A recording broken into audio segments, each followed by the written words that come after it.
نحمده ونصلي ونسلم على حبيبه الكريم أما بعد فأعوذ بالله من الشيطان الرجيم بسم الله الرحمن الرحيم يضل به كثيرا ويهدي به كثيرا آمنت بالله صدق الله المولانا العظيم وصدق رسوله النبي الكريم ونحن على ذلك لمن الشاهدين والشاكرين والحمد لله رب العالمين۔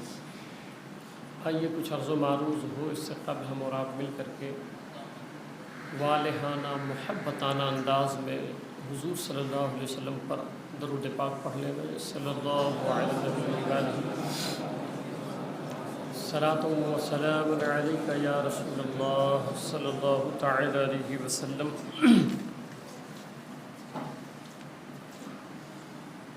حضرات محترم، کئی جمعہ سے تسلسل کے ساتھ میں ایمان پر گفتگو کر رہا ہوں کہ آج کے دور میں ایمان بچانا بہت ضروری ہے۔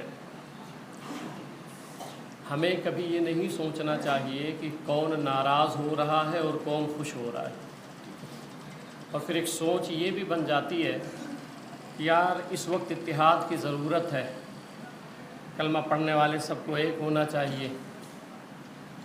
حضرت ابوبکر صدیق رضی اللہ تعالیٰ عنہ سرکار کی وفات ہو گئی تو کچھ لوگوں نے زکوٰۃ دینے سے انکار کر دیا۔ کس کے دور میں؟ خلیفہ اول کے دور میں۔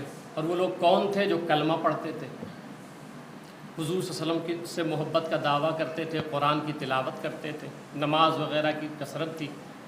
تو انہوں نے کیا کیا کہ زکوٰۃ سے انکار کر دیا کہ ہم زکوٰۃ نہیں دیں گے۔ تو اب حضرت ابوبکر صدیق رضی اللہ تعالیٰ عنہ کو آپ کی طرح سوچنا چاہیے کہ یہ تو مسلمان ہیں بھئی، اگر ہم ان سے لڑیں گے تو ہم تو ختم ہو جائیں گے، تباہ ہو جائیں گے۔ نہیں، انہوں نے کہا نہیں، چونکہ زکوٰۃ فرض ہے اور انہوں نے انکار کیا ہے تو ہم ان سے جہاد کریں گے۔ تو اصل ہمیں یہ سوچنا چاہیے کہ اہل ایمان، جو اہل ایمان ہیں ان میں تو اتحاد ہونی چاہیے، بے شک ہونی چاہیے، مگر جو حضور کی شان میں گستاخی کرے تو اس سے اتحاد ہو سکتا ہے؟ جو حضور صلی اللہ علیہ وسلم کے بارے میں نازیبا کلمات کہے تو صحابہ کرام نے نہیں کیا، سامنے ان کے بھی وہ کلمہ پڑھنے والے لوگ تھے نا۔ تو میں تسلسل کے ساتھ 3-4 جمعہ سے اسی پر گفتگو کر رہا ہوں۔ پچھلے جمعہ کو میں نے بتایا کہ کلمہ پڑھنے والے اور نماز پڑھنے والے انہوں نے کیا کیا کہ مولا علی پہ شرک کا فتویٰ لگا دیا۔ اور پھر مولا علی نے کیا کیا کہ مولا علی نے پھر کہا کہ ان کو قتل کر دیا جائے۔ تو 5000 کی وہ تعداد تھی، وہ سب کے سب ایسے لوگ تھے جن کے بارے میں سرکار نے فرمایا تھا صحابہ سے کہ تم سے زیادہ وہ نمازیں پڑھیں گے، تم سے زیادہ وہ روزے رکھیں گے، قرآن کی تلاوت کریں گے، مگر وہ سب کے سب دین سے خارج ہوں گے۔ صحیح بخاری و مسلم 35 سے زائد احادیث تو میں پڑھ چکا ہوں آپ کے سامنے۔ تو حضرت مولا علی نے سب کو قتل کروا دیا، 3000 کو قتل کروا دیا۔ یہ وہ لوگ تھے جو مولا علی پہ شرک کا فتویٰ لگائے تھے۔ اور مولا علی نے کیا فرمایا کہ یہ قرآن تو صحیح پڑھتے ہیں مگر مطلب غلط بیان کرتے ہیں۔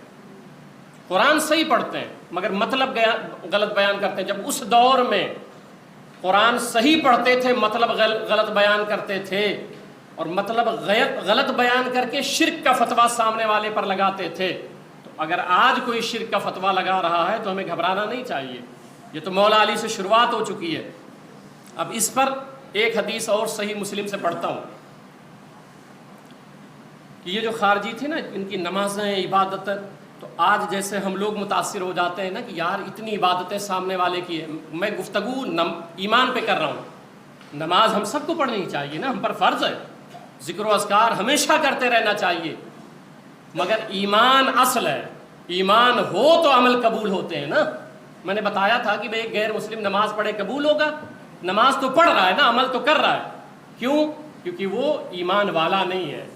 ایمان اصل ہے، ایمان پہلے ہے، پھر نماز، روزہ، حج، زکوٰۃ سب ہے۔ تو ہم تو اس میں متاثر ہو جاتے ہیں، یار فلاں دیکھے بڑا نمازی ہے، پھر یہ نہیں دیکھتے ہیں کہ ایمان کیسا ہے، اس کا عقیدہ کیسا ہے۔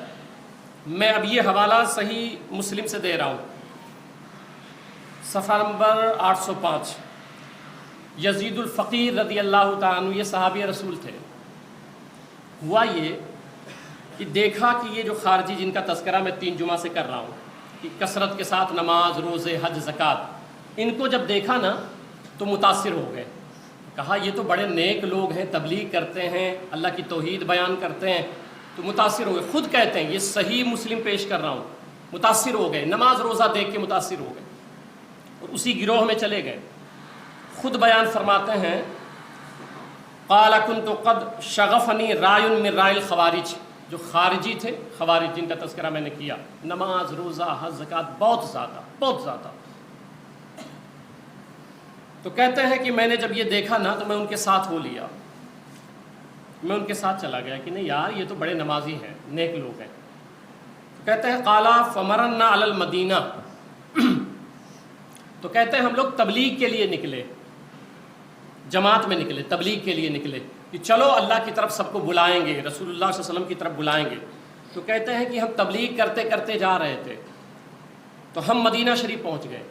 اور جب مدینہ شریف گئے تو یہ ہوا چلو مسجد نبوی میں نماز پڑھ لیا جائے.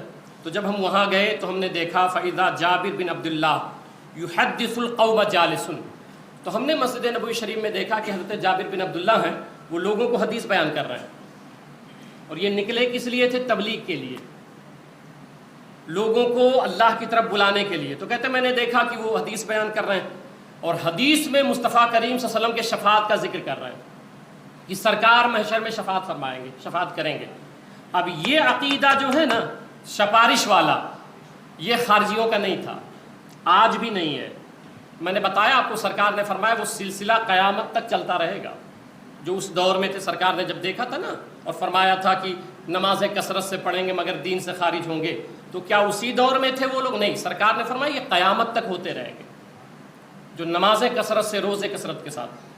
تو کہتے ہیں کہ میں نے دیکھا، یہ صحیح مسلم پیش کر رہا ہوں، تو کہا میں نے دیکھا کہ وہ شفاعت مصطفیٰ صلی اللہ علیہ وسلم کا ذکر کر رہے ہیں. تو کہتے ہیں قال فقلت یا صاحب الرسول، تو کہتے ہیں میں نے اعتراض کر دیا. نکلے تھے تبلیغ کے لیے، جماعت میں گئے تھے، دیکھا حضور کی شفاعت کا ذکر ہو رہا ہے تو کہنے لگے میں مسجد نبوی میں نے اعتراض کر دیا، ما هذا الذي تحدثون والله يقول، کیا تم ایسی حدیثیں لوگوں میں بیان کر رہے ہو، اللہ کا فرمان تمہیں نہیں پتہ ہے؟ اب انہوں نے حضرت جابر پر اعتراض کر دیا اور تبلیغ کے لیے نکلے تھے، قرآن حدیث بیان کرنے کے لیے نکلے تھے. اور کیا آیت پیش کی؟ وہاں بھی مولا علی کے سامنے آیت پیش کی تھی خارجیوں نے، یہاں بھی آیت پیش کر رہے ہیں. کیا کہہ رہے ہیں؟ اللہ فرماتا انکا من تدخل النار فقد اخزیتہ، جس شخص کو تو نے جہنم میں ڈال دیا اس کو رسوا کر دیا. وَكُلَّمَا أَرَادُوا أَن يَخْرُجُوا مِنْهَا أُعِيدُوا فِيهَا، اور جو جہنم میں چلا گیا نکلنا چاہے گا تو وہ نکل نہیں پائے گا. یہ کون کہہ رہا ہے؟ یزید الفقیر کہہ رہے ہیں. کس کو؟ حضرت جابر بن عبداللہ کو، کہ آپ کہتے ہیں حضور شفاعت کریں گے، اور قرآن یہ کہہ رہا ہے کہ جو ایک مرتبہ جہنم میں چلا گیا وہ نکل نہیں سکتا ہے. تو آپ لوگوں کو گمراہ کر رہے ہیں کہ حضور شفاعت کریں گے، جو ایک مرتبہ جہنم میں چلا گیا. تو وہ حضرت جابر بن عبداللہ تھے. آج ایسے قرآن پڑھتے ہیں نا تو پھر آپ مبہوت ہو جاتے ہیں. اس دور میں ایسا تھا کہ مسجد نبوی میں قرآن کی دلیل دی جا رہی ہے، حضرت علی کے سامنے قرآن کی دلیل دی جا رہی ہے. تو حضرت جابر بن عبداللہ نے کہا فقال اتقرؤ القرآن، یزید الفقیر اور ان کی پوری تبلیغی جو جماعت تھی اس سے کہا کہ تم لوگوں نے قرآن نہیں پڑھا؟ تو کہا میں تو قرآن اتنا پڑھا ہوں کہ حوالہ دے رہا ہوں قرآن سے، اور آپ کہہ رہے ہیں میں قرآن نہیں پڑھا ہوں. تو آپ نے فرمایا کہ قال فهل سمعت بمقام محمد، کہ تو نے قرآن میں حضور کا مقام نہیں پڑھا ہے؟ تو اس نے کہا بھائی کیا ہے؟ تو کہا کہ اللہ فرماتا ہے المحمود، مقام محمود، عسیٰ ان یبعثک ربک مقام محمودا. تو کہا مقام محمود تو نے قرآن میں نہیں پڑھا؟ تو کہا پڑھا ہے. تو کہا وہی مقام محمود ہے الذی یخرج اللہ بہ، یہ وہی مقام ہے کہ جب جہنمی جہنم میں شامت اعمال کی بنیاد پہ چلے جائیں گے تو میرے آقا جو جہنم میں چلے گئے ہوں گے ان کو نکال کے جنت میں لے آئیں گے. یہ مقام محمود ہے. تو جب ان تبلیغیوں نے سنا نا، مسجد نبوی پوری ٹیم گئی تھی، بستر استرا لے کے گئے تھے، تبلیغ میں گئے تھے. تو جب ان تبلیغیوں نے سنا نا تو کہتے ہیں فرجعنا، تو تو جب ہم نے یہ سنا نا تو ہم نے رجوع کر لیا کہ بھئی ہم غلطی پہ. پہلے ہمارا عقیدہ تھا کہ حضور شفاعت نہیں کر سکتے، اور کیسے بنا تھا؟ قرآن سے. اور قرآن ہم نے پڑھا تو تھا مگر سمجھا نہ تھا. جیسے مولا علی رضی اللہ تعالیٰ عنہ نے فرمایا تھا نا کہ جب وہ شرک کا فتویٰ خارجیوں نے لگایا تو کہا کلمۃ حق اریدھا بہا باطل. کلمہ اور آیت تو صحیح پڑھ رہے ہیں مگر مطلب غلط بیان کر رہے ہیں. تو یہ آج بھی آپ کے ساتھ ہو رہا ہے. اسکالر ہے وہ قرآن صحیح پڑھ رہا ہے مگر مطلب غلط بیان کر رہا ہے، جس سے یہ پتہ چلتا ہے نہیں حضور شفاعت نہیں کر پائیں گے، جس سے یہ پتہ چلتا ہے نعوذ باللہ کی انبیاء کرام مدد نہیں کر سکتے. ٹھیک ہے، وہ قرآن صحیح پڑھتا ہے مگر وہ آیتیں جو کافروں کے بارے میں نازل ہوئی، جو مشرکوں کے بارے میں نازل ہوئی ہیں، جو بتوں کے بارے میں نازل ہوئی ہیں، تو کہتے ہیں فرجعنا، تو ہم نے رجوع کر لیا. تو کہتے ہیں فلا واللہ ما خرج منا غیر رجل واحد. تو کہتے ہیں جتنے تبلیغی تھے میرے ساتھ، جو ہم تبلیغ کے اللہ کے نام پہ نکلے تھے، سب کا یہی عقیدہ تھا کہ حضور شفاعت نہیں کر سکتے. اس دور میں آپ سوچیں، صحابہ کے دور میں، کہ حضور شفاعت نہیں کر سکتے. آج بھی یہ عقیدہ، یہی تو سمجھا رہا ہوں میں، میچ کر رہا ہوں کہ وہ جو عقیدہ تھا وہ تسلسل کے ساتھ آ رہا ہے، وہی خارجیت والا ذہن. تو کہتے ہیں ہم سبوں نے توبہ کر لیا، کوئی ایک بندہ نہیں بچا جو پھر ادھر چلا جائے. ہم سب کے سب توبہ کر لیے اور رجوع کر لیے. اب یہ وہ باتیں تھیں کہ خارجیوں والا ذہن تھا، خارجیوں والا عقیدہ تھا. اب ان کا کام یہی ہے، آج بھی یہی کام ہے، اور صحابہ کے دور میں یہی تھا کہ جو آیتیں بتوں کے بارے میں نازل ہوئی تھی، مشرکین کے بارے میں نازل ہوئی تھی. کچھ دلیل اور دے دیتا ہوں میں آپ کو کہ جو آیتیں، مثال کے طور پہ جب یہ آیت پڑھتے ہیں، کوئی اسکالر کو سنیں گے آپ تو بتائے گا، آپ سنیں گے غور سے تو وہ کیا کہے گا؟ ان الذین تدعون من دون اللہ، اے لوگو جو تم اللہ کے علاوہ پکارتے ہو غریب نواز کو. یہ اسکالر اس میں پھر اپنا فٹ کرتا ہے، الفاظ، اپنے الفاظ فٹ کرتا ہے کہ تم غوث اعظم کو پکارتے ہو، نبی کو پکارتے ہو، ولی کو پکارتے ہو. ان الذین تدعون من دون اللہ، اللہ کے علاوہ جس کو بھی تم پکارتے ہو. اسکالر اپنی طرف سے سیٹ کرتا ہے. لن یخلقوا ذبابا ولی یجتمعوا لہ، جتنے لوگوں کو تم پکارتے ہو وہ سب کے سب جمع ہو جائیں، غریب نواز جمع ہو جائیں، غوث اعظم جمع ہو جائیں، فلاں جمع ہو جائیں، وہ ایک مکھی بھی تخلیق نہیں کر سکتے. یہ اسکالر آج بتاتا ہے، اس طرح کی گفتگو کرتا ہے، وہ کچھ نہیں کر سکتے. وَإِن يَسْلُبْهُمُ الذُّبَابُ شَيْئًا، اور اگر مکھی کوئی چیز اپنے منہ میں لے کے اڑ جائے، تم لوگ کہتے ہو یہ مدد کرتے ہیں وہ مدد کرتے ہیں، ارے اگر مکھی کوئی چیز اپنے منہ میں لے کے اڑ جائے تو ان میں اتنی حیثیت اور اتنی طاقت بھی نہیں ہے لا ينتقذوه منه، کہ اس مکھی کے منہ سے وہ چیز چھین لے. میں اگر کوئی میٹھی چیز لے کے گئی تو تم لوگ ان کو پکارتے ہو، اس سے کیا ہوگا؟ ضعف الطالب والمطلوب، پکارنے والا اور جس کو پکارا جا رہا ہے دونوں ضعیف ہیں، کمزور ہیں. اب یہ آیت پڑھتے ہیں آج، ہے نا، پڑھتے ہیں اور کیا کہتے ہیں؟ تم لوگ ان کو پکارتے ان کو پکارتے ہیں. دیکھو قرآن کہہ رہا ہے کہ پوری دنیا کے بابے جمع ہو جائیں، کچھ نہیں کر سکتے ہیں، مکھی نہیں پیدا کر سکتے ہیں، مکھی کے منہ میں اگر کوئی چیز چلا گیا ہے اس کو نہیں نکال سکتے ہیں. اب یہ آیت کس کے بارے میں نازل ہوئی ہے؟ اسکالر آپ کو کیا بتا رہا ہے؟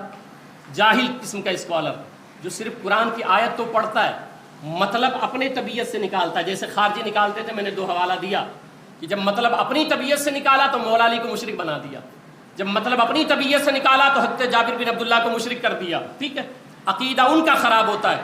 اب یہ آیت تفسیر الدر منصور، امام سیوطی، جلد 4 صفحہ 370، عبداللہ ابن عباس رضی اللہ تعالیٰ عنہ، صحابی رسول، تمام صحابہ میں سب سے زیادہ قرآن کے بہترین جاننے والے، جن کو سرکار نے حبر هذه الامہ کہا ہے. وہ کہتے ہیں کہ بت پرست بتوں کے لیے کھانا لاتے تھے اور لا کر کے شیرینی وغیرہ جو میٹھا رہتا تھا وہ وہاں رکھتے تھے، اور مٹھائی جو ہے نا وہ بتوں کے منہ پہ لگا دیتے تھے. ان کا یہ عقیدہ تھا کہ بھئی یہ کھاتے ہیں اور قبول ہو جائے گا. ٹھیک ہے، تو وہ حالت اور سچویشن تھی کہ وہ منہ پہ لگا دیتے تھے. اب اس پہ آ کے مکھی بیٹھ جاتی تھی. یہ کون کہہ رہا ہے؟ عبداللہ ابن عباس رضی اللہ تعالیٰ عنہ. اب مکھی بیٹھتی تھی اور لے کے اڑ جاتی تھی، تو اللہ نے ان بتوں کے بارے میں اور ان کو سمجھایا کہ یہ جو تم مٹھائی لاتے ہو اور منہ پہ لگا دیتے ہو، مکھیاں بیٹھتی ہیں اور وہ مکھیاں پھر لے کے اڑ جاتی ہیں، تو وہ جن کے سامنے تم مٹھائی رکھتے ہو، منہ پہ لگاتے ہو، وہ سارے جمع ہو جائیں، وہ سارے بت اکٹھا ہو جائیں، تو ایک مکھی بھی نہیں پیدا کر سکتے ہیں، تو تم لوگ ان لوگوں کو پوجتے ہو۔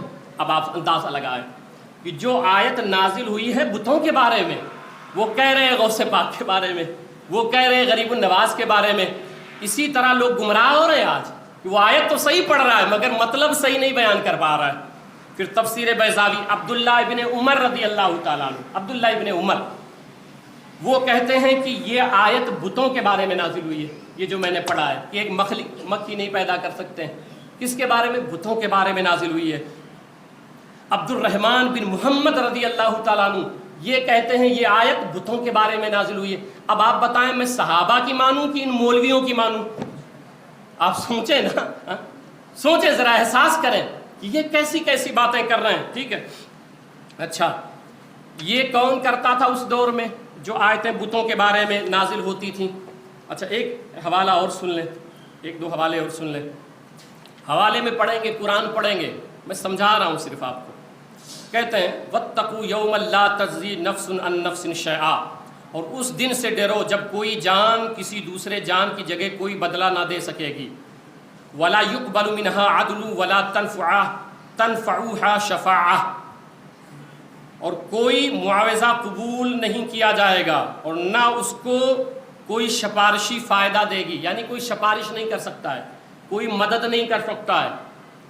یہ قیامت کا تذکرہ ہو رہا ہے کہ اس دن کوئی کسی کی مدد نہیں کر پائے گا، کسی کی سفارش نہیں قبول کی جائے گی، اور تم لوگ کہتے ہو غوث اعظم، غریب نواز، فلاں بزرگ، فلاں پیر صاحب، ٹھیک ہے۔ اب آیت وہ صحیح پڑھ رہے ہیں، آیت صحیح پڑھ رہے ہیں مگر مطلب آپ کو غلط بیان کر رہے ہیں۔ وہ مطلب صحابہ سے پوچھیں نا جن کے سامنے قرآن نازل ہوا ہے۔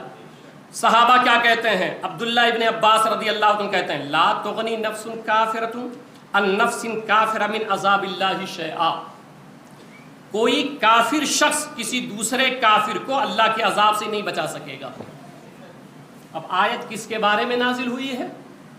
اور چسپا کر رہے ہیں غوث اعظم پہ، غریب نواز پہ اور نیک لوگوں پہ کہ یہ کام نہیں آئیں گے۔ آیت نازل ہوئی ہے کافروں کے بارے میں۔ پھر امام قرطبی لکھتے ہیں النفس الکافرہ لا کل نفس، اس سے مراد کافر لوگ ہیں، ہر کوئی نہیں ہے، نیک لوگ، ان کی بخشش سے لوگ جنت میں جائیں گے۔ ابن کثیر نے یہ لکھا ولا یقبل منہا شفاعہ، جس کی سفارش قبول نہیں کی جائے گی میدان محشر میں، اس سے مراد کون ہے؟ یعنی من الکافرین، جو کافر لوگ ہیں نا ان کی سفارش قبول نہیں کی جائے گی۔ اب اس کو آپ کہاں کہاں چسپا کر رہے ہو؟ ایک آیت اور پڑھ دیتا ہوں پھر مطلب کی طرف آتا ہوں۔ لیس لہا من دون اللہ ولی ولا شفیع، اس لیے آیت پڑھ کے سمجھا رہا ہوں آپ کو کہ آپ بہت سارے لوگوں کو سنتے ہو، اب وہ آپ کو گمراہ کر دیں گے کیونکہ اس کے آگے پیچھے ان کو بھی نہیں پتا ہوتا ہے اور نہ وہ مطالعہ کرتے ہیں۔ اس کے لیے اللہ کے سوا نہ کوئی مددگار ہوگا نہ کوئی سفارشی ہوگا، یعنی ایک گنہگار ہوگا اس کے لیے نہ کوئی مددگار ہوگا نہ کوئی سفارشی ہوگا، تو وہ کون شخص ہوگا؟ اور جو سفارش اور مدد نہیں کر پائیں گے میدان محشر میں وہ کون لوگ ہوں گے؟ یہ آیت ہے، ٹھیک ہے۔ ہم لوگ کیا کرتے ہیں ابھی ظاہری معنی پڑھیں گے قرآن کا اور سمجھے، بس اپنے تحت مطلب نکال لیا کہ بھائی اس کا یہ مطلب ہوتا ہے۔ قرآن پڑھو، قرآن میں اللہ فرماتا یدل بہ کثیر ویہدی بہ کثیرا، بہت سارے لوگ یہی قرآن پڑھ کے گمراہ ہو جاتے ہیں۔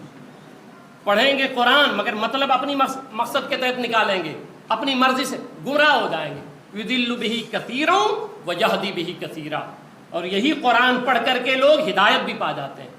تو ہدایت وہ پاتا ہے جو قرآن کی تفسیر صحابہ سے لیتا ہے، اور جو اپنی مرضی سے مطلب بیان کرے وہ گمراہ ہو جاتا ہے۔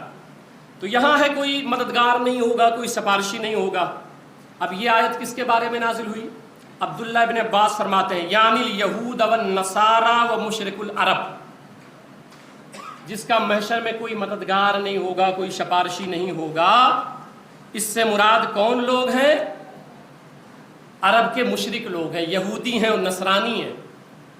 اب حضرت عبداللہ ابن عمر فرماتے ہیں بخاری شریف میں وقال انہم اطلقوا الی آیات نزلت فی الکفار فجعلوها علی المؤمنین، بخاری میں عبداللہ ابن عمر فرماتے ہیں کہ اس دور میں جو خارجی تھے نا تو جو آیتیں بتوں کے بارے میں آئی تھی، کافروں کے بارے میں آئی تھی، تو وہ آیت وہ مومنوں پر چسپا کر دیتے تھے.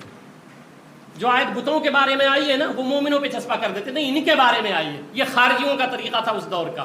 آج بھی ایسا ہو رہا ہے، آج بھی ایسا ہو رہا ہے. تو میں عرض کر رہا تھا کہ اس دن کوئی سفارشی نہیں ہوگا، کوئی سفارشی نہیں ہوگا، مگر حضور صلی اللہ علیہ وسلم کے بارے میں سرکار خود فرماتے ہیں، سرکار فرماتے ہیں کہ اللہ تعالیٰ نے مجھ سے کہا، ابن ماجہ ہے، معجم الکبیر ہے، مسند ابن احمد بن حنبل ہے، حدیث صحیح ہے. سرکار فرماتے ہیں مجھے 2 اختیار دیا گیا. ایک تو یہ تھا کہ اے محبوب آپ کی آدھی امت بخش دیتا ہوں. پوچھا محبوب سے، آپ کی آدھی امت بخش دیتا ہوں، اور یا تو آپ کو شفاعت کا اختیار دے دیتا ہوں، آپ جیسا کہیں آپ کی مرضی پہ چھوڑتا ہوں. تو حضور صلی اللہ علیہ وسلم فرماتے ہیں فاخترت الشفاعہ، کیونکہ آدھی امت اگر بخش دیا تو اب مثال کے طور پہ سرکار وہاں جلوہ افروز ہے اور کوئی امتی جا رہا ہے جہنم میں، تو اب تو حضور صلی اللہ علیہ وسلم نے اختیار دے دیا تھا مولا، کیونکہ آدھا بخش دیا مولا، ٹھیک ہے، تو اب تو کسی کو نہیں بخشوا سکتے. تو حضور نے آدھے پہ اتفاق نہیں کیا، کہا نہیں آدھی نہیں چاہیے، مجھے اختیار دے دیجئے میرے مولا کہ میں خود بخشش کراؤں. فاخترت الشفاعہ، تو سرکار نے شفاعت کو اختیار کر لیا تاکہ کوئی بھی شخص ہو جب وہاں آواز دے یا رسول اللہ اغثنی، سرکار میری مدد فرمائے، تو میں جا کے اس کی سفارش فرما دوں، اس کی سفارش فرما دوں، اس کی سفارش فرما دوں. سرکار فرماتے ہیں سب سے پہلے میں شفاعت کروں گا. اور شفاعت کس کی کروں گا؟ یہ عقیدہ اہل حدیث کا ہے کہ حضور سفارش نہیں کر سکتے ہیں. یہ وہابی عقیدہ ہے، یہ محمدی عقیدہ ہے. میں بھی آتا ہوں ادھر. حضور فرماتے ہیں، ترمذی، ابو داؤد، ابن ماجہ کی روایت، سرکار فرماتے ہیں قال رسول اللہ شفاعتی لأہل الکبائر من امتی. یہ جتنے بخش دیے گئے وہ تو سب مولا کے ہیں، مگر میری شفاعت کے بارے میں تم پوچھتے ہو تو جو بڑے بڑے گناہ کر کے آئیں گے مگر میری محبت میں روتے تھے، کوشش کرتے تھے، نمازیں پڑھتے تھے، ذکر و اذکار کرتے تھے، مگر پھر بھی بڑے بڑے گناہ ہو گئے، تو وہ جو بڑے گناہ کر کے آئیں گے سرکار فرماتے ہیں میری شفاعت انہی لوگوں کے لیے ہے، انہی لوگوں کے لیے کہ میں ان کی شفاعت کروں گا، میں ان کی شفاعت کروں گا. اب یہ جو مسئلہ ہوا نا کہ شرک کا فتویٰ لگایا گیا، ہم پر شرک کے فتوے لگا دیے گئے، بھئی یہ مشرک ہے، اور دیکھو یہ اولیاء کرام کو مانتے ہیں اور ان سے مدد طلب کرتے ہیں. میں اس پر ایک روایت پڑھتا ہوں، ایک روایت پیش کرتا ہوں کہ اس کی شروعات کہاں سے ہوئی، اس مسئلے کو آپ سمجھیں. آپ حضور صلی اللہ علیہ وسلم فرماتے ہیں قال رسول اللہ انما اتوخف علیکم رجل قرأ القرآن. سرکار فرماتے ہیں مجھے ایک بندے کا خوف ہے، یہ سرکار فرما رہے ہیں، حدیث ہے، مجھے ایک بندے کا خوف ہے کہ وہ آئے گا اور قرآن پڑھے گا یہاں تک کہ اس کے چہرے پہ قرآن کا جمال آ جائے گا، قرآن اتنی کثرت سے پڑھے گا کہ چہرے پہ قرآن کا نور ظاہر ہو جائے گا، یہاں تک کہ اور وہ اس وقت تک جب تک اللہ نے چاہا اسلام کی خاطر دوسروں کی پشت پناہی بھی کرتا تھا، بس وہ اس قرآن سے دور ہو گیا. میں عربی نہیں پڑھ رہا ہوں، صرف ترجمہ پڑھ رہا ہوں وقت بچانے کے لیے. اور اس کو اپنے پشت کے پیچھے پھینک دیا اور اپنے پڑوسی پر تلوار لے کر دوڑا اور اس پر شرک کا الزام لگایا. یہ حدیث رسول ہے. سرکار نے کیا فرمایا؟ ایک بندے کا مجھے خوف ہے، ایک شخص کا خوف ہے. اور جب سرکار نے یہ بتایا کہ ایک شخص کا مجھے خوف ہے تو یہ نہیں بتایا ہوگا کہ وہ کہاں سے آئے گا. جب یہ بتا رہے ہیں کہ وہ ایک بندہ ہوگا جو شرک کا فتویٰ لگائے گا تو وہ کہاں سے پیدا ہوگا وہ بھی حضور نے بتایا ہے.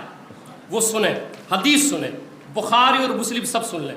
حضور صلی اللہ علیہ وسلم فرماتے ہیں،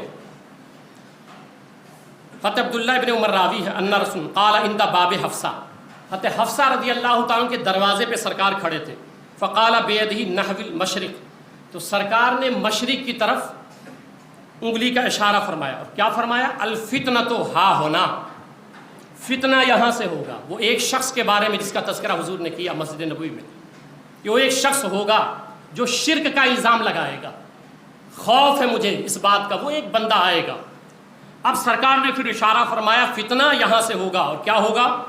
یطلع قرن الشیطان، اس جگہ سے شیطان کا سینگ نکلے گا.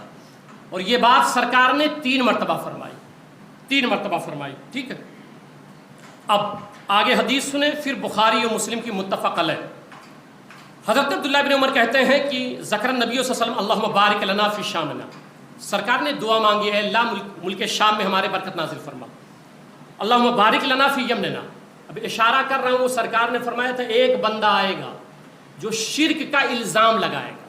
یہ یاد رہے آپ کے ذہن میں، شرک کا الزام لگائے گا. سرکار دعا مانگ رہے ہیں اللہ ہمارے ملک شام میں برکت نازل فرما، ہمارے ملک یمن میں برکت نازل فرما. اب اہل نجد کے لوگ بیٹھے تھے. میں یہ سمجھانا چاہ رہا ہوں وہ بندہ کہاں سے پیدا ہوا، یہ سمجھیں آپ. حدیث سے حوالے دے رہا ہوں. سرکار نے کہا ایک بندہ ہوگا. پھر سرکار نے اشارہ فرمایا یہاں سے شیطان کا سینگ نکلے گا. اب تیسری حدیث سنیں. سرکار دعا مانگ رہے ہیں ہمارے ملک شام میں برکت نازل فرما، ہمارے یمن میں برکت نازل فرما. سوال ہوا شام میں کیوں برکت نازل فرما اور یمن میں برکت کیوں نازل فرما؟ تو شام میں اس لیے نازل فرما کہ وہ انبیاء کی سرزمین ہے. شام میں اس لیے برکت نازل فرما کی انبیاء کی زمین ہے. جغرافیہ پڑھیں عالم کا، ہسٹری پڑھیں آپ. یمن میں کوئی نبی نہیں آیا. یمن جو خطہ ہے اس میں کوئی نبی نہیں آیا. تو وہاں تو برکت کی دعا مانگی اس لیے کہ وہ انبیاء کی سرزمین ہے. مگر یمن میں کیوں مانگا؟ سرکار دیکھ رہے تھے یہاں یہ مرکز انبیاء ہوگی اور یمن مرکز اولیاء ہوگا.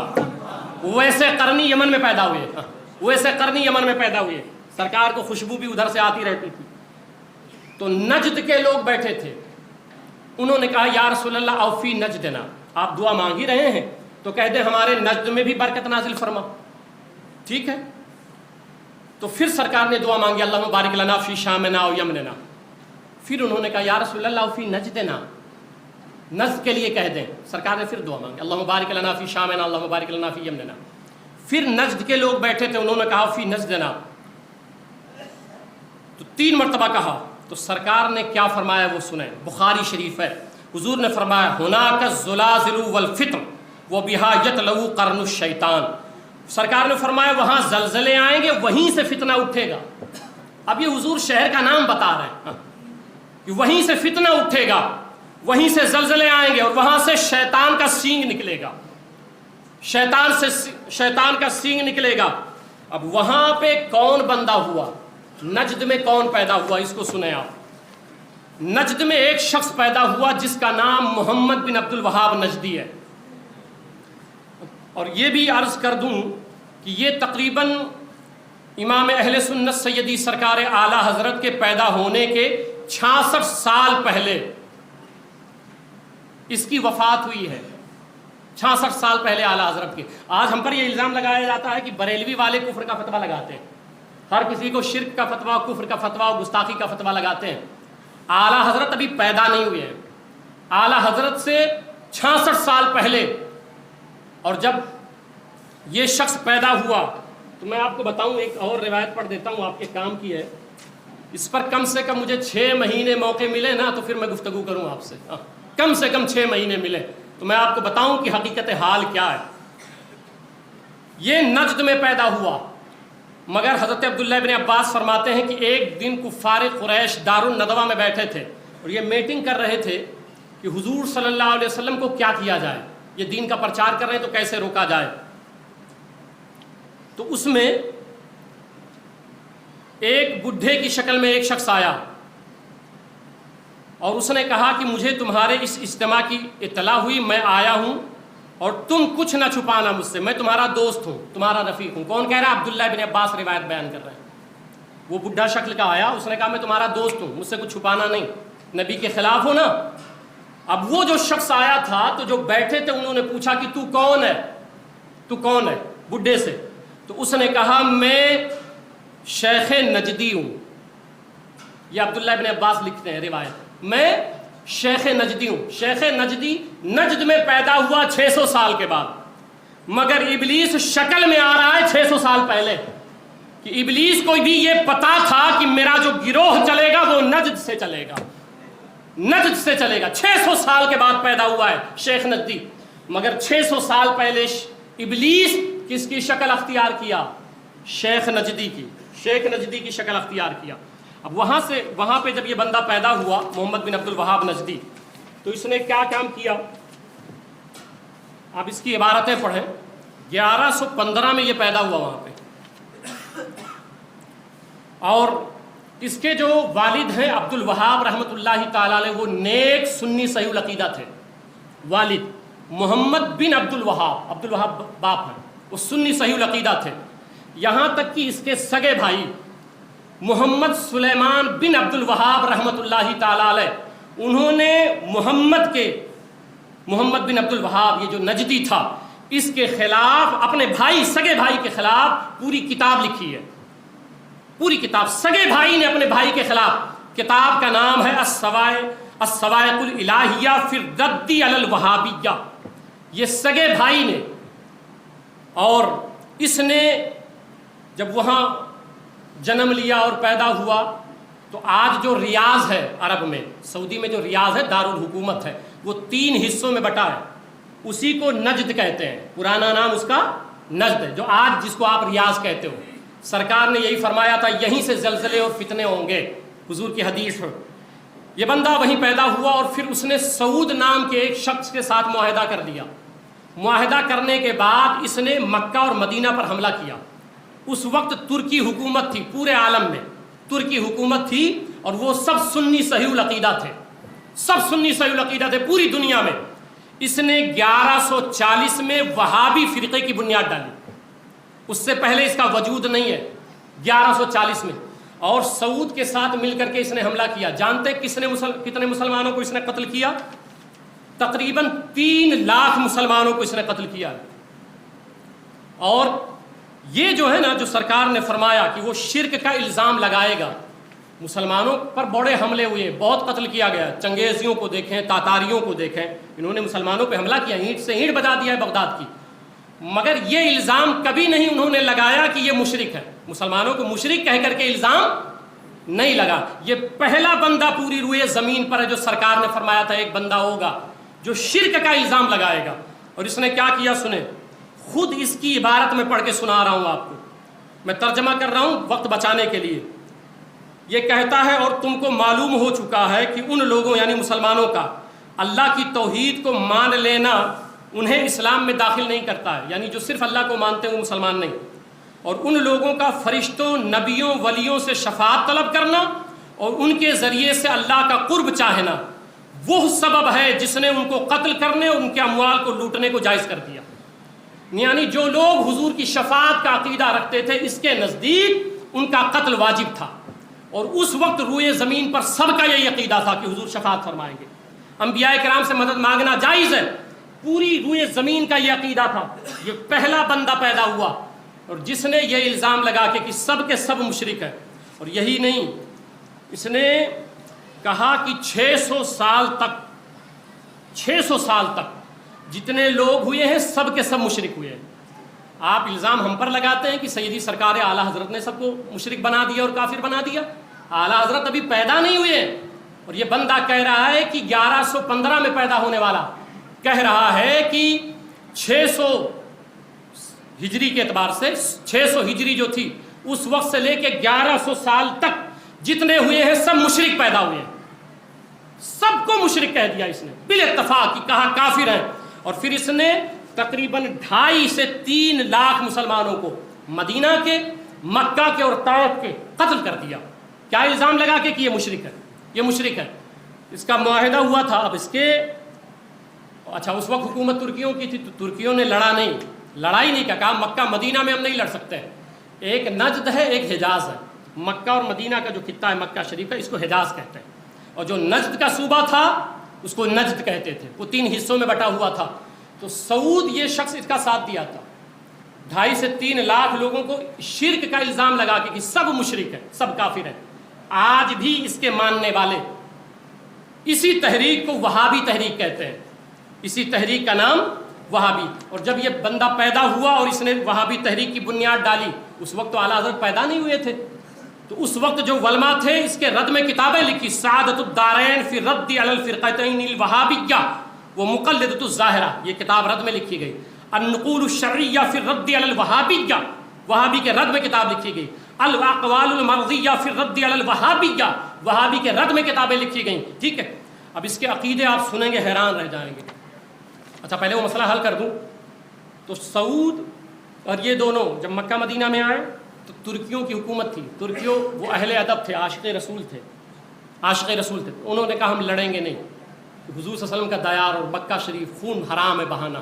انہوں نے ہتھیار ڈال دیے، اس نے قبضہ کر لیا. اب دو شخص تھے، ایک تھا محمد بن عبد الوہاب نجدی اور ایک سعود. اب ان دونوں میں معاہدہ ہوا. محمد بن عبد الوہاب نے کہا کہ مذہبی مقامات پر ہمارے بندے رہیں گے، ہمارے عقیدے والے رہیں گے، اور حکومتی سطح پہ اور سیاسی سطح پہ سعود کی آل رہے گی. اب دو وہیں سے چلے، ایک آل الشیخ کہلاتے ہیں عرب میں، ایک آل السعود کہلاتے ہیں. جو حکومت کرتے ہیں ان کو آل السعود کہا جاتا ہے، آل سعود. اور آل الشیخ جو محمد بن عبد الوہاب کے عقیدے کے ماننے والے ہیں ان کو آل الشیخ کہتے ہیں. اب ان کا عقیدہ سنیں. عقیدہ کیا ہے؟ عقیدہ اس شخص کا یہ تھا، میں 2-3 عرض کر دیتا ہوں، وقت ہو گیا، کہ یہ کہتا ہے نعوذ باللہ کہ میری لاٹھی محمد صلی اللہ علیہ وسلم سے بہتر ہے. آپ کہتے ہو ہم ایسوں کو بھی قبول کر لیں اور ان کے پیچھے نمازیں پڑھ لیں؟ وہ آپ کی بے غیرتی، بے شرمی ہوگی، بے حیائی ہوگی. حضور کے وفادار بنو، حضور صلی اللہ علیہ وسلم سے بے وفائی نہ کرو. جو حضور کا نہیں وہ ہمارا نہیں ہو سکتا ہے. تو اس کا عقیدہ پڑھیں کہ میری لاٹھی محمد سے بہتر ہے، نعوذ باللہ، کیونکہ اس سے سانپ مارنے کا کام لیا جا سکتا ہے اور محمد مر گئے، ان سے کوئی نفع باقی نہ رہا. یہ محمد بن عبد الوہاب نجدی کا عقیدہ ہے. پھر لکھتا ہے کتاب التوحید صفحہ نمبر 124 لکھتا ہے کہ حضور صلی اللہ علیہ وسلم کا مزار گرا دینے کے لائق ہے. آپ کہتے ہو یار ہم لڑ رہے ہیں، اگر ابھی بھی آپ کے ذہن میں یہ خیال ہو نا کہ یہ مولانا لوگ لڑاتے ہیں تو آپ اپنے ایمان کی خیر منائیں. ہم تو حضور کی وفا میں کھڑے ہوئے ہیں، بس حضور کی وفا میں کھڑے ہوئے ہیں، اور جب مریں گے تو حضور یہ کہیں گے ہاں یہ وہ میرا بندہ ہے جو میری وفا کے تحت ہمیشہ ڈٹا رہا ہے، ہمیشہ ڈٹا رہا ہے. تو کہتا ہے حضور کا مزار گرا دینے کے لائق ہے. اگر میں اس کے گرا دینے پر قادر ہو گیا تو گرا دوں گا. یہ محمد بن عبد الوہاب نجدی کا عقیدہ تھا. یہ وہابیوں کا عقیدہ ہے آج بھی. اور وہابی تو لفظ گالی بن گیا. میں آپ کو بتاؤں، میں نے کہا نہیں 6 مہینہ مجھے دے تو میں ان کی ہسٹری بتاؤں آپ کو. عبد اللطیف جو وزیر اوقاف ہے سعودی کا، اس سے انٹرویو لیا گیا، عربی میں اخبار چھپا تھا، میں نے خود پڑھا ہے. اس سے کہا گیا آپ لوگ وہابی ہو؟ تو کہا نہیں، یہ لفظ میرے لیے نہیں بولنا بھائی، میں وہابی نہیں ہوں. آج آپ بولیے نا وہابی، کسی کو وہ چڑ جائے گا. گالی جیسا لفظ ہو گیا وہابی. ان کے عقیدے کیا تھے سنیں. اچھا سن لیں، وہابی جو ہے نا اس کا نام محمدی بھی تھا، اور اسماعیل دہلوی پھر یہاں آیا، متاثر ہوا اسی عقیدے سے، تو یہاں بھی یہ فرقہ پھیلا. اس فرقے کو آج اہل حدیث کہا جاتا ہے. جو عقیدہ وہابی کا تھا، آپ رفع الیدین کی بات کرتے نا، کہتے نہیں وہ اہل حدیث وہ ہے جو رفع الیدین کرتے. بھائی نہیں، شافعی بھی رفع الیدین کرتے، مالکی بھی رفع الیدین کرتے، حنبلی بھی رفع الیدین کرتے، آمین شافعی بھی زور سے کہتے، مگر وہ سنی ہے، ان کے عقیدے درست ہیں. یہ رفع الیدین والا مسئلہ اہل حدیث والا نہیں ہے، مسئلہ عقیدے والا ہے، مسئلہ عقیدے والا ہے. اہل حدیث کا عقیدہ سنیں. نبی اکرم صلی اللہ علیہ وسلم کے بارے میں لکھا کہ حضور دوسروں کا قرض اتارنے کے لیے حرام مال کو بھی استعمال میں لاتے رہے.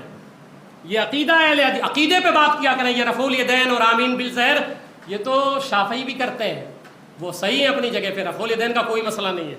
ٹھیک ہے، آپ عقیدے پہ بات کریں کبھی. پھر لکھتا ہے انبیاء علیہم السلام عیب دار ہوتے ہیں، نعوذ باللہ من ذالک. پھر لکھتا ہے جو کہے یا رسول اللہ ہم آپ سے شفاعت چاہتے ہیں. آپ کو اگر یقین نہیں نا میری بات پہ، اہل حدیث کسی عالم کے پاس چلے جانا اور اس کے سامنے یا رسول اللہ کہہ دیں، آپ فوراً شرک کا فتویٰ لگا دے گا. آپ تو رفع الیدین میں الجھے ہوئے ہیں کہ آپ یا رفع الیدین کرو اہل حدیث بن جاؤ. نہیں، آپ عقیدے پہ بات کریں ان سے. اور پھر یہی نہیں، لکھا گیا ہے کہ اگر نماز میں حضور کا خیال آ جائے تو یہ زنا کے خیال سے بھی بدتر ہے. یعنی نماز میں نعوذ باللہ اگر زنا کا آپ کو خیال آتا ہے تو یہ ٹھیک ہے، حضور کا خیال آ جائے یہ اس سے بدتر ہے، یہ اس سے بدتر ہے. تو میں عرض کر رہا تھا کہ یہ وہ شخص تھا جس نے 600 سال کے تمام مسلمانوں کو مشرک کہہ دیا. اب اگر آپ کو پکڑ کے کوئی کہے گا نا اعلیٰ حضرت نے کافر بنایا ہے، تو کہہ دو جس نے 600 سال کے تمام مسلمانوں کو مشرک اور کافر بنایا اس وقت تو اعلیٰ حضرت پیدا بھی نہیں ہوئے تھے. اور تم الزام ادھر لگا رہے ہو، اعلیٰ حضرت نے کافر نہیں بنایا ہے، ہمارا ایمان بچایا ہے. ان کا کفر بتایا ہے، اس پر میں اگلے جمعہ کو مکمل گفتگو کروں گا انشاءاللہ تعالی. اب اس پر آ جاتے ہیں، وقت ہو گیا. یہ سرکار نے فرمایا ایک شخص ہوگا جو شرک کا الزام لگائے گا، ہے نا، شرک کا الزام لگائے گا، لوگوں کو مشرک بنا دے گا. وہ کون بندہ تھا میں نے حوالے دے دیے. یہ وہ شخص ہوا جس نے کہا 600 سال کے لوگ سب مشرک اور کافر ہیں، اور 2.5 سے 3 لاکھ لوگوں کو اس نے قتل کر دیا. اب سوال یہ تھا کہ یہ کیسا پتا چلے کہ حق پر کون ہوگا. اب اس پر آ کے مسئلہ رک گیا نا کہ وہ جو الزام لگائے گا سرکار فرما رہے وہ صحیح ہوگا، کیونکہ پھر امت تشویش تک رہتی، قیامت تک تشویش رہتی نا کہ اس نے کہا ہوگا تو وہ بھی صحیح ہوگا، وہ بھی صحیح ہوگا. تو چلو اس مسئلے کو حضور سے پوچھا جائے کہ یا رسول اللہ وہ ایک شخص ہوگا جو قرآن پڑھے گا، دین کی تبلیغ کرے گا اور پوری امت کو مشرک بنا دے گا، شرک کا الزام لگا دے گا، تو وہ شرک لگانے والا صحیح ہوگا یا جس پر شرک کا فتویٰ لگایا جا رہا ہے وہ صحیح ہوں گے؟ اب یہ مسئلہ سمجھ لینا تو پھر سنی ہو تو رشک کیا کرو. میں قرآن حدیث سے ثابت کروں گا. ہاں سنی ہو تو رشک کیا کرو. میدان محشر میں سنیوں کے چہرے چمک رہے ہوں گے. میں حدیث پیش کروں گا انشاءاللہ تعالی. تم کو پتہ نہیں ہے تمہارے عقیدے کیسے ہیں، ڈگمگ ہو جاتے ہو تم. تو صحابہ نے عرض کر دیا، حذیفہ نے عرض کیا یا رسول اللہ، فقلت یا نبی اللہ ایہما اولا بالشرک المرمی ام الرامی. تو سرکار بتا دیں کہ وہ جو الزام لگا رہا ہوگا، سب کو مشرک بنا رہا ہوگا، وہ بھی مولانا ہوگا، پڑھا لکھا ہوگا، تو وہ ٹھیک ہوگا یا جس پر شرک کا الزام لگے گا وہ لوگ ٹھیک ہوں گے؟ دونوں میں صحیح کون ہوگا، غلط کون ہوگا؟ اب حضور کا فرمان سنیں. سرکار فرماتے قال بل الرامی، کہا وہ جو شرک کا الزام لگا رہا ہے نا لوگوں پر، وہ مشرک ہوگا، وہ مشرک ہوگا. جس پر لگا ہے وہ مشرک نہیں ہوں گے. اب آج کے بعد ہمت بڑھا لو کہ اگر وہ کہے نا کہ شرک ہو تو سمجھ جاؤ یہ وہی ہے جس کے تعلق سے حضور نے 1400 سال پہلے کہا تھا. کوئی کہے نا یا رسول اللہ کہو تو کہنا یہ شرک ہے، تو سمجھ جاؤ یہ نسل وہیں سے چلی آ رہی ہے، یہ نسل وہیں سے چلی آ رہی ہے. سرکار نے واضح فرما دیا کہ جس پر شرک کا الزام لگایا جا رہا ہے وہ مشرک نہیں ہوں گے. بقیہ جو الزام لگا رہا ہے وہ مشرک ہوگا، وہ دین سے خارج ہوگا. تو یہ چند باتیں ہم نے عرض کر دی، انشاءاللہ اس کے آگے